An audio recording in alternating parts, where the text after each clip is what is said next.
তারাপীঠ মন্দিরে পুজো দেওয়া শেষ করে আমরা চলে গেছিলাম আটলা গ্রাম ঘুরতে, যেখানে রয়েছে বামদেবের জন্মস্থান। সবার প্রথমে চলে গেছিলাম এখানকার জাগ্রত একটি মায়ের মন্দিরে। মায়ের মূর্তিটা খুবই সুন্দর। তারপর চলে গেছিলাম বামদেবের একটি বাড়িতে, যেখানে কিনা বামদেবের মূর্তি রয়েছে। তারপর চলে গেছিলাম আরও একটি জন্মস্থান দর্শন করতে, যেখানে কিনা মহাপীঠ তারাপীঠ সিরিয়ালটাও শুটিং হয়েছিল এই বাড়িটায়। এখানে বেশ কয়েকটা বাড়ি আছে, বলা হয়েছে এখানে নাকি বামদেব আগে থাকতেন। এই একটা বাড়িতে চলে গেছিলাম, যেটা কিনা মাটির বাড়ি ছিল। এই বাড়িগুলো কিন্তু অনেক পুরনো, আর প্রত্যেকটা বাড়িতে মায়ের মন্দির, তার সাথে বামদেবের মূর্তি, সমস্ত ঠাকুরের মূর্তি রয়েছে। আর দেখতেই পাচ্ছ অনেক আগের চেয়ার রয়েছে।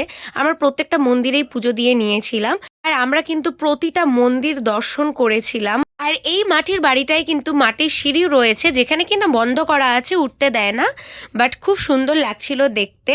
আমরা কিন্তু তারাপীঠ এলে অবশ্যই এই মন্দিরগুলো দর্শন করে যেও। দেন আমরা আরেকটা মন্দিরে চলে গেছিলাম, যেখানে রয়েছে বামদেবের মূর্তি, তার সাথে রয়েছে শিব ঠাকুর, আরও সমস্ত গুরুদেব রয়েছে।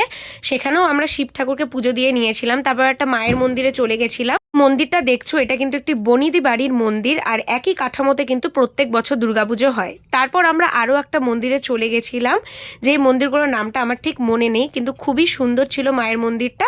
আর এই মন্দিরটা কিন্তু তারাপীঠের আদলের তৈরি। প্রতিটা মন্দিরেই কিন্তু বামদেবের মূর্তি আর তার সাথে মায়ের মূর্তি রয়েছে।